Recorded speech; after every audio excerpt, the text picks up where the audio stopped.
에스라서 9장 6절 말씀 우리 한 목소리로 함께 읽도록 합니다.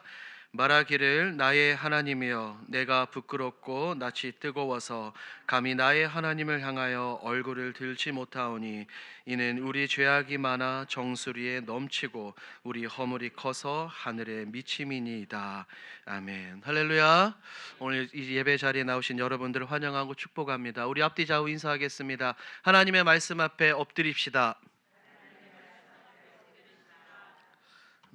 제가 결혼 전 사역을 하면서 중고차 한 대를 구입을 했었습니다. 그래서 신문 광고, 교차로라고 하는 그 신문 광고를 보고 딱 95만 원짜리 준준형 차가 이렇게 딱 나온 거예요. 그래서 직접 버스를 타고 그 사람을 만나서 이제 95만 원 현금을 주고 차를 구입해 왔습니다.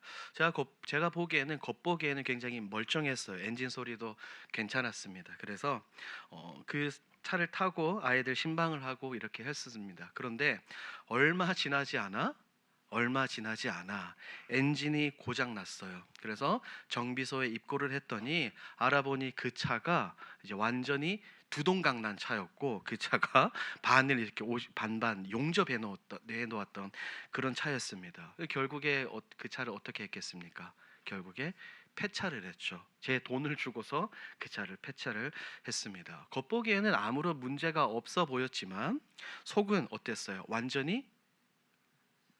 속은 완전히 무너져 있던 것입니다. 우리 여러분, 그런데 우리가 함께 읽은 이 구약성경 에스라 9장 말씀을 보면 본문에 나오는 이스라엘 백성 역시 똑같았어요. 겉으로는 그들이 회복된 것처럼 보였지만 그들의 내면을 들여다보면 실상은 완전히 달랐습니다. 마음과 삶은 여전히 하나님과 멀어져 있었고, 그들을 끊임없이 괴롭히던 그 죄의 문제는 아직도 그들의 내면 가운데, 이스라엘 백성들의 공동체 가운데 여전히 자리 잡고 있었던 거예요. 그 결과 에스라가 그들의 모습을 살펴보며 우리가 함께 읽었던 이 본문 에스라 9장 6절 말씀을 고백했던 겁니다.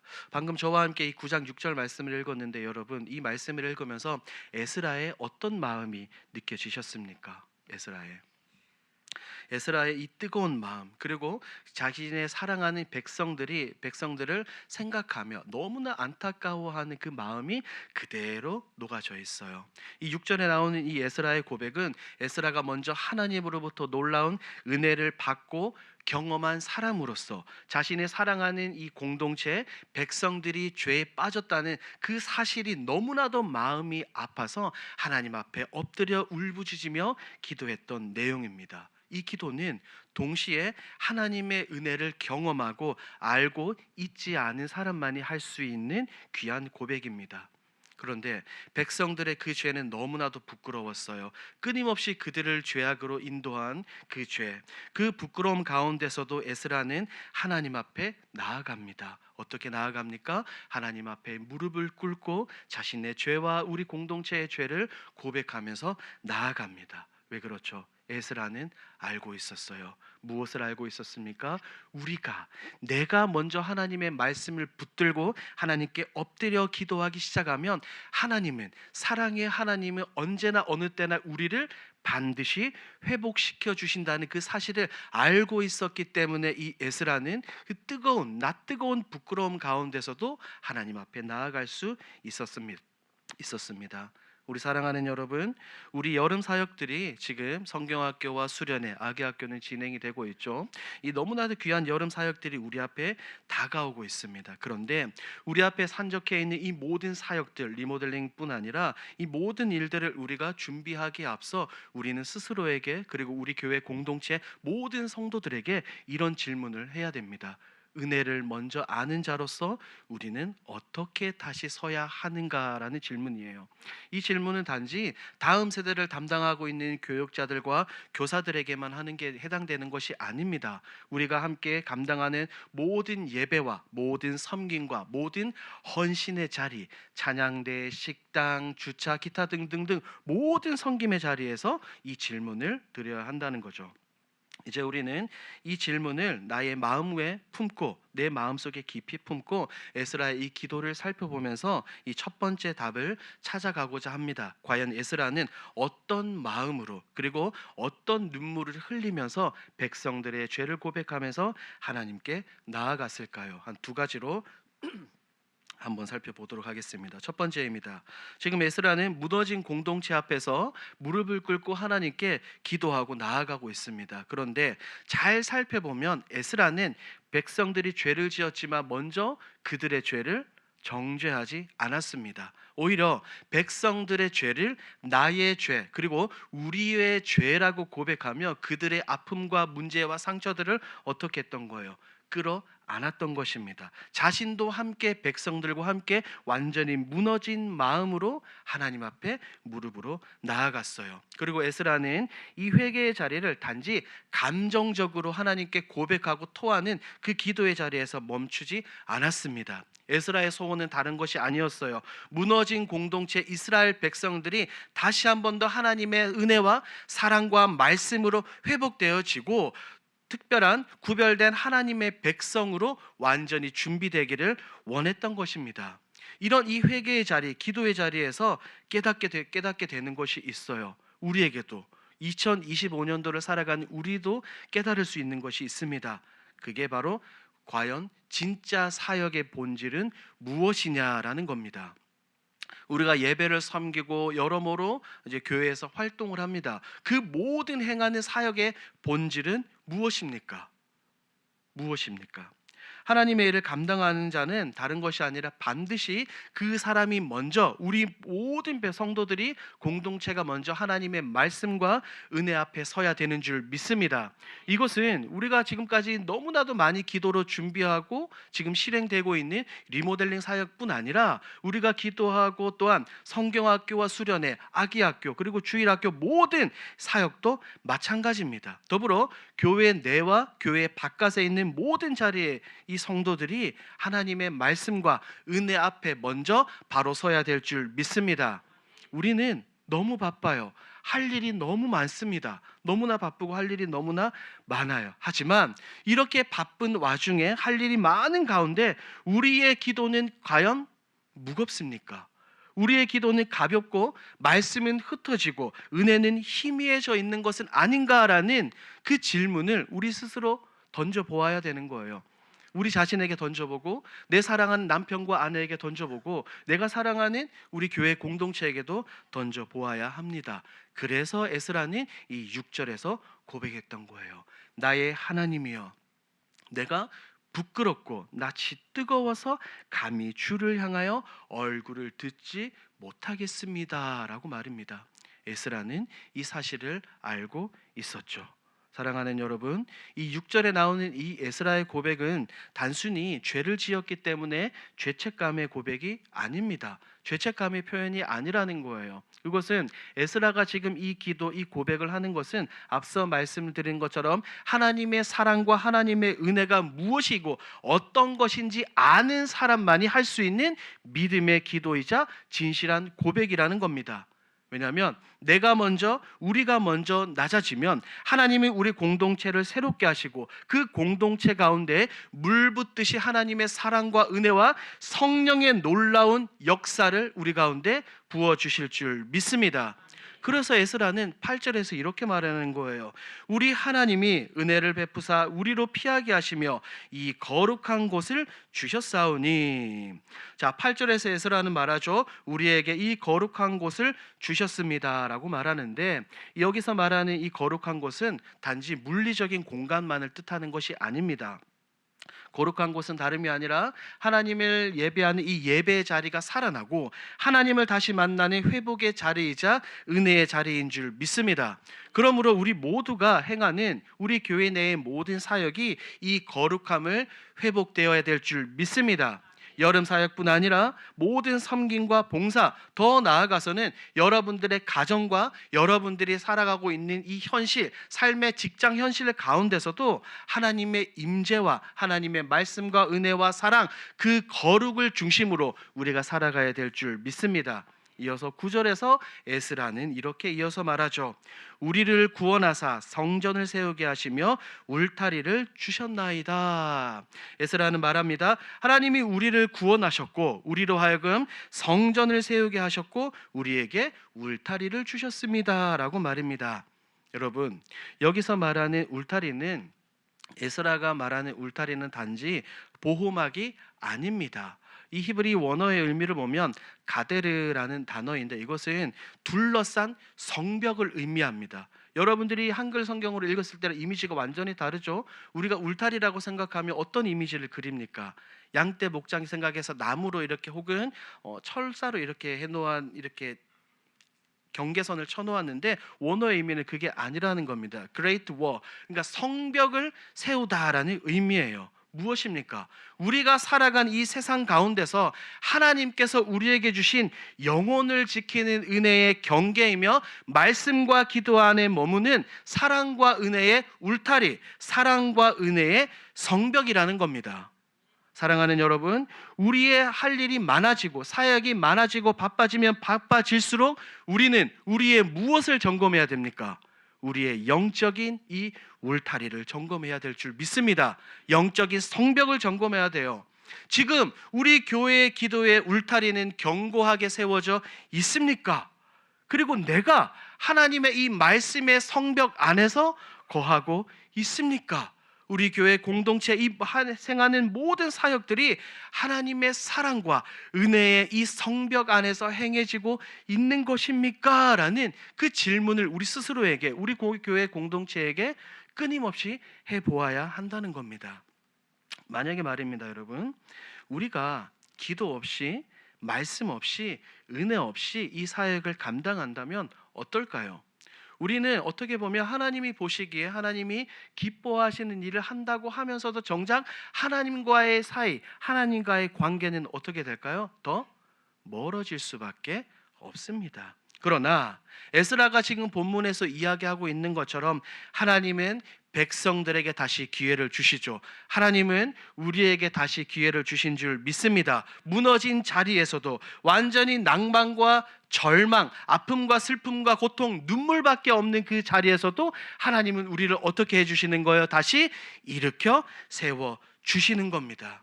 우리가 무엇을 붙들기 시작할 때요? 하나님의 말씀과 하나님, 그 말씀을 붙들고 하나님께 꿇어 엎드려 기도하기 시작할 때 우리는 회복될 줄 믿습니다. 그리고 하나님께서는 우리 자신을 먼저 회복시키는 거예요. 그리고 나서 또 누구를 회복시킬까요? 우리 교회 공동체를 회복시키시고 무너졌다고 말하는 우리의 다음 세대들 역시 믿음으로 세워가게 될 줄 믿습니다. 사랑하는 여러분, 이번 여름의 사역의 시작은 다른 것이 아닙니다. 에스라처럼 말씀을 붙들고 무릎 꿇고 기도하는 그 자리에서부터 시작됩니다. 그 자리에서부터 은혜가 흐르고 그 자리에서부터 사랑이 시작이 되어지고 그 자리에서부터 회복이 시작이 되는 것입니다. 하지만 더욱이 우리가 기억해야 될 것이 있어요. 그 모든 행하는 그 사역, 시작하는 것보다 마무리가 훨씬 더 어렵다는 거죠. 에스라는 단지 기도로 시작한 것이 아니라 그 기도를 통하여서 백성들이 끝까지 하나님을 외면하지 않도록, 끝까지 하나님을 사랑하고 끝까지 하나님을 붙들 수 있도록 그는 홀로 고군분투했습니다. 끝까지 은혜 안에서 모든 것을 어떻게 지켜내었는지 우리가 두 번째로 한번 살펴보겠습니다. 자, 10절에서 에스라는 또 이렇게 말하죠. 이제 우리 하나님이여 이렇게 하신 일 이후에 우리가 주의 계명을 저버렸사오니. 에스라는 이렇게 말합니다. 설교 서두에 제가 말씀을 드린 것처럼 백성들의 겉보기에는 괜찮았어요. 예배가 회복되어지고 성전이 회복되어진 것처럼 보였지만 그들의 마음은 여전히 하나님과 어땠어요? 멀어져 있었습니다. 그래서 하나님의 말씀에 순종하지 않고 이방 사람들과 결혼을 했다는 것이죠. 이처럼 외적인 회복이, 그러니까 눈으로 겉으로 보여지는 그 모든 회복이 내면의 회심과 내면의 회복으로 이어지지 않을 수 있다는 것을 우리가 기억을 해야 됩니다. 무슨 말이냐면 우리가 모든 예배 때마다 찬양하고 말씀 듣고 기도하고 은혜를 받았다고 해서 우리의 삶 가운데서 우리가 스스로 거룩해지는 것은 아니라는 말입니다. 여러분 이해되시죠? 오히려 하나님으로부터 이 은혜와 사랑을 받은 사람은 세상에 나아가서 훨씬 더 큰 책임을 가지고 살아가야 한다는 거예요. 진짜 은혜와 진짜 사랑과 진짜 거룩은 이곳 예배당에서 이루어지는 것이 아니라 어디에서 이루어지는 것입니까? 우리의 삶의 현장에서, 가정에서, 직장에서, 밖에 나가서 행하는 모든 일에서 이것이 이루어지는 것입니다. 이것은 교회 내 여름 사역도 마찬가지예요. 우리가 모두가 함께 기도하고 준비하고 시작하는 것은 우리 모두가 함께 할 수 있습니다. 하지만 그 모든 사역이 끝까지, 처음부터 끝까지 은혜로 지속되도록 기도와 말씀을 붙들며 지켜내는 것은 시작하는 것보다 훨씬 더 쉬워요, 어려워요? 어렵습니다. 그래서 우리 사랑하는 다음 세대들을 위해서 우리가 어떻게 해야 되는 것입니까? 교사와 교육자들만 힘을 모아 기도하는 것이 아니라 우리 교회의 모든 성도들이 함께 마음을 모아서 이 다음 세대를 위해서 기도하고 섬겨야 될 줄 믿습니다. 때로는 우리는 이렇게 생각하는 경우가 있어요. 지금 보니까 아기 학교도 잘 되고 있고 성경학교와 수련회도 잘 준비되고 있는 것 같아 보이는데 괜찮아. 몇몇 교사들, 사람들이, 교육자들이 열심히 하고 있으니까 우리 주일학교, 우리 교회는 문제 없어라고 생각하실 수 있어요. 그러나 하나님은 그렇지 않아요. 하나님은 사역에 우리가 행하는 이 모든 것들에 겉으로 보여지는 외적인 성과가 중요한 것이 아니라 하나님은 사무엘상에서 뭐라고 말씀하십니까? 그 마음의 중심과 그 마음의 동기를 하나님은 훨씬 더 중요하게 보신다는 겁니다. 더 쉽게 말해 하나님이 보시는 것은 우리가 하는 어떠한 사역이 아니라 그 일을 감당하는 우리의 태도와 우리의 마음과 우리의 열정을 보신다는 겁니다. 그런데 이스라엘 백성은 겉으로는 제사를 드리고 예배를 드렸지만 실제 삶 가운데서는 점점 더 하나님과 멀어지고 있었어요. 본문에서 말하죠. 백성들이 이방인들과 결혼했다라고 말입니다. 여러분, 에스라가 말하는 지금 이 백성들이 이방인과 결혼했다라는 것은 어떤 의미일까요? 이것은 단지 문화적인 타협이나 외적인 혼합의 문제가 아니에요. 하나님을 향한 이스라엘 백성들의 마음이 어때요? 흔들리고 그들이 마음이 완전히 흐려졌다는 신호입니다. 그 신호예요. 우리도 마찬가지입니다. 우리가 하나님 중심에서 벗어나 기도 없이 외적인 성과나 이런 전략만 따르고 말씀 없이 감정만 쫓기 시작하고 사람들의 눈치를 보기 시작하면서부터 생겨난 것이 무엇입니까? 어느새부터 하나님의 사랑과 은혜는 점점 외면하게 되는 겁니다. 사람들의 눈치를 보는 거예요. 눈치를 보면서 예배 자리에 오고 사람들의 눈치를 보면서 사역의 자리에서 섬기게 되는 겁니다. 이것은 비단 여름 사역에만 적용되는 진리가 아니에요. 우리가 매주 드려지는 예배 가운데 그리고 순원들과의 그 나눔 가운데, 가정 예배 가운데 우리가 감당하는 모든 신앙적 책임이 이 흐름 속에 있는 겁니다. 경험으로, 노하우로, 열정만으로 그저 사역하다 보면 진짜 은혜를 놓치고도 우리가 모르게 된다는 겁니다. 우리 13절 말씀을 함께 읽어보도록 하겠습니다. 13절 시작.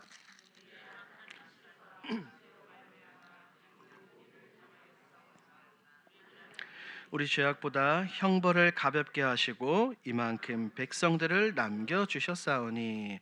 에스라는 말합니다. 우리 죄악보다 형벌을 가볍게 하시고 이만큼 우리 백성을 남겨주셨습니다 라고 말입니다. 겉으로 보면 에스라는 단순히 하나님께 감사를 고백하고 감사를 표현하는 것처럼 보입니다. 그런데 그냥 단순한 감사의 표현이 아니에요. 다시 기회를 주시는, 다시 회복하고 다시 우리를 세워주시고자 하는 이 하나님의 마음 앞에서 심히 떨리고 두려운 마음으로 에스라가 지금 기도하며 고백하고 있는 겁니다. 우리 사랑하는 여러분, 에스라의 이 고백에서 우리는 다시 한 번 더 복음의 진리를 보게 되죠. 무엇입니까? 우리가 넘어졌을 때 하나님은 우리를 버리지 않으시고 우리가 다시 일어날 수 있도록 우리에게 무엇을 내미시는 분입니까? 사랑의 손길을 내미시는 분이죠. 이 복음의 진리를 우리가 알 수 있어요. 매년 여름 사역은 반복되어집니다. 그런데 2025년 올해는 유달리 특별하죠. 왜냐하면 올해는 교회 리모델링과 신앙의 새로운 열정으로 특별한 2025년도 여름 사역을 우리가 맞이하고 있습니다. 이제 봄 신방이 끝났는데 신방을 많은 분들을 만나서 예배하며 이제 기도 제목을 나누고 옛일도 이렇게 대화를 나눴어요. 그런데 굉장히 많은 성도들이 그렇게 말씀해 주셨어요. 한때 우리 길동교회 주일학교가 정말 뜨거웠습니다. 은혜가 넘쳤고 아이들도 수백 명이었고 교사들 각 부서마다 교사들이 넘쳐났습니다. 30명, 40명이었습니다. 라고 그렇게 말합니다. 그렇게 말씀하셨어요. 맞아요. 그런데 우리의 옛 과거의 영광이 그 기억이 과거로만 남아서는 안 될 줄 믿습니다. 과거에 그쳐서는 안 된다는 거예요. 과거에 어떠했다 물론 그것은 중요하죠. 하지만 우리가 지금 살아가는 2025년도가 훨씬 더 중요한 겁니다.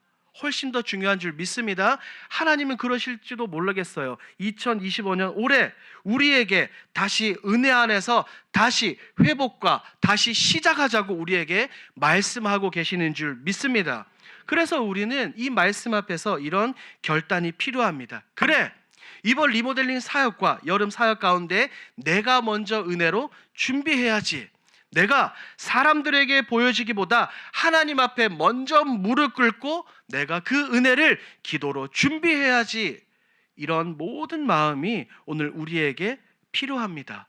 주일학교 교사들뿐 아니라 교육자들뿐 아니라 모든 성도들이 같은 마음으로 이 마음을 품어야 된다는 거예요. 그래서 14절에서 에스라는 다시 한 번 더 이렇게 말하죠. 우리 14절 말씀도 함께 읽습니다. 시작. 우리가 어찌 다시 주의 계명을 거역하고 이 가증한 백성들과 통혼하오리까? 피할 자가 없도록 진노하시지 아니하시리까? 에스라 이 고백은 단지 두려움의 표현이 아닙니다. 하나님께 다시 한 번 더 혼날까봐, 심판을 받을까봐 겁나서 하는 그 고백이 아니라 하나님이 다시 한 번 부어주시는 그 놀라운 사랑의 은혜를 헛되이 받지 않으려는 에스라의 거룩한 경외가 담긴 고백이에요. 그리고 이어서 마지막 15절에서는 에스라는 한 번 더 이렇게 말하죠. 함께 읽습니다. 시작. 이스라엘의 하나님 여호와여, 주는 의로우시니 우리가 남아 피한 것이 오늘날과 같사 도리어 주께 범죄하였사오니 감히 서지 못하겠나이다 하니라. 여러분, 지금 15절에서 에스라가 고백하는 이 기도, 이 말의 뜻을 이해하시겠습니까? 쉽게 말하면 이거예요. 하나님, 우리는 하나님 앞에서 어떤 변명도 할 수 없습니다. 우리를 소생케 하고 우리를 회복하고 우리 공동체가 다시 거룩하게 되는 것은 오직 하나님의 의로우심 밖에 없습니다 라고 지금 15절에서 에스라가 고백하는 거예요. 사랑하는 여러분, 여기에서 우리는 또다시 한번 복음의 핵심을 보게 됩니다. 우리는 죄인이죠. 백성들 역시 죄인입니다. 하지만 우리는 우리를 위해서, 나를 위해서 십자가에 달려 돌아가신 예수 그리스도의 그 의와 보혈의 피로 말미암아 하나님 앞에 담대히 설 수 있게 된 줄 믿습니다. 그리고 그 놀라운 은혜의 사실은 단지 과거의 구원이 아니라 오늘 우리가 감당하는 이 모든 사역의 기초가 된다는 것입니다. 하나님의 사랑과 하나님의 의로움, 예수 그리스도의 십자가 희생과 흘리신 그 보혈의 피가 말입니다. 여러분들은 지금 하나님께서 우리에게 너무나도 많이 베풀어 주신 그 은혜의 자리에 앉아서 예배를 드리고 사역을 감당하고 있죠. 우리의 예배가 회복되어지고 사역이 확장되고 공동체가 다시 세워지고 있습니다. 우리의 지난 70년간 우리가 교회가 잘 달려왔다면 올해는 다시 한 번 더 우리 교회가 힘차게 도약할 수 있는 굉장히 어떻게 보면 절호의 찬스, 절호의 기회를 우리가 맞이하고 있습니다. 리모델링과 여름 사역 또한 단순한 일이 아니에요. 이 모든 과정 가운데 우리가 하나님의 은혜를 기억하고 다른 것이 아니라 복음 위에 하나님의 은혜와 사랑 위에 다시 한 번 더 지어지고 다시 한 번 더 세워지는 놀라운 믿음의 여정인 줄 믿습니다. 그래서 하나님은 오늘 우리에게 다시 한 번 더 이렇게 묻고 계시는 거예요. 사랑하는 민기야, 내가 너에게 베푼 은혜와 사랑을 너는 기억하고 있느냐라고 말입니다. 여러분 스스로에게 질문해 보십시오. 이 놀라운 질문 앞에서 우리는 어떤 반응을 보여야 됩니까? 다른 반응이 아니라 먼저 하나님 앞에 말씀을 붙들고 무릎을 꿇고 기도하는 마음으로 하나님께 응답해야 될 줄 믿습니다. 그리고 그 응답은 어떤 것으로 나와야 될까요? 우리 결론에서 한번 보겠습니다. 우리가 지금까지 살펴본 이 말씀은 단지 성경에 기록된 이스라엘 백성들만의 과거의 이야기가 아니라 지금 오늘을 살아가는, 그리고 우리가 함께 신앙생활하는 우리 교회 안에서 우리 공동체를 향한 하나님의 초대입니다. 우리는 지금 굉장한 중요한 사역의 시기를 앞두고 있어요. 리모델링과 순사역, 여름사역, 기타 등등 많은 사역이 우리의 앞을 기다리고 있습니다. 하지만 아무리 많은 준비가 있다 하더라도 그 중심에 하나님의 사랑과 은혜가 없다면 우리는 겉으로는 굉장히 바빠 보이지만 속은 텅 빈 사역을 하는 거예요. 은혜 없이 드려지는 사역, 은혜 없이 드려지는 헌신과 섬김, 이 모든 것은 결국 모든 것을, 다른 것을 남기는 것이 아니라 공허함만을 남기게 됩니다. 그러므로 사랑하는 여러분, 지금이 하나님이 주신 그 은혜와 사랑을 다시 회복할 때인 줄 믿습니다. 지금이 하나님 앞에서 다시 말씀을 붙들고 하나님 앞에 꿇어 엎드려 기도해야 될 때인 줄 믿습니다. 그리고 이렇게 고백해야 되죠. 하나님, 우리 교회가, 그리고 우리가 지금까지 여기까지 달려온 것은 모두 다 하나님의 은혜인 줄 믿습니다. 하나님, 지금까지 우리를 잘 인도하여 해 주시니 감사합니다. 다시 한 번 더 올해 2025년도 이 여름 사역을 앞두고, 리모델링 사역을 앞두고 다시 한 번 더 우리 공동체를 폭포수와 같은 은혜를 부어 주셔서 우리를 회복시켜 주시옵소서라고 말입니다. 우리 사랑하는 여러분, 모든 사역의 출발점은 기도입니다. 그리고 그 동력은 복음이고 그 열매는 은혜입니다. 기도를 통하여 시작하고 그것을 움직일 수 있는 힘은 다름 아니라 예수 그리스도의 복음이고, 그 열매는 우리가 매일매일 모든 예배 때마다, 그리고 다음 세대들이 누려가는 은혜입니다. 어떤 사역을 하든지 모든 사역은 다름 아닌 무릎의 기도에서 시작이 됩니다. 조용히 기도하며 하나님 앞에서 마음을 열고 말씀 앞에 우리 자신을 다시 세우는 그 자리에서 모든 것은 출발합니다. 사랑하는 여러분, 이 에스라 9장에 나오는 에스라의 기도를 천천히 묵상해 보십시오. 오늘 선포한 이 진리의 말씀을 여러분들의 마음판에 깊이 새기며 우리 앞에 놓인 이 많은 사역과 많은 바쁨과 일 가운데 하나님의 은혜가, 하나님의 말씀이, 예수 그리스도의 넘쳐 흐르는 보혈이 우리의 모든 사역 가운데 있기를 우리 주 예수 그리스도의 이름으로 간절히 축복합니다. 아멘. 기도하겠습니다. 사랑과 은혜의 하나님, 감사합니다. 오늘도 저희를 다름 아닌 하나님의 말씀 앞에 세워주시니 감사합니다. 하나님, 오늘 에스라의 눈물의 기도를 통해 은혜를 다시 붙들고자 하는 우리의 간절한 마음을 하나님께서 아시리라 믿습니다. 겉으로는 괜찮아 보여도 속은 무너졌던 이스라엘처럼 우리도 분주한 사역과 삶 가운데서 때로는 기도는 약했고 은혜는 희미하지는 않았습니까? 하나님, 다시 우리를 은혜 앞에 세워 주시옵소서. 우리 모두가 다시 무릎을 꿇고 주님의 얼굴을 구합니다. 우리의 가정과 교회, 일터의 모든 자리에서 신실하게 하나님 앞에서 서는 그리스도인들이 될 수 있도록 인도하여 주옵소서. 하나님, 우리는 자격이 없지만 오직 예수 그리스도의 은혜로 오늘도 하나님 앞에 나아갑니다. 우리가 행하는 모든 사역이 눈물로 준비되고 기도로 세워지며 복음으로 열매 맺게 하여 주시옵소서. 감사드리며 예수님의 이름으로 기도합니다. 아멘.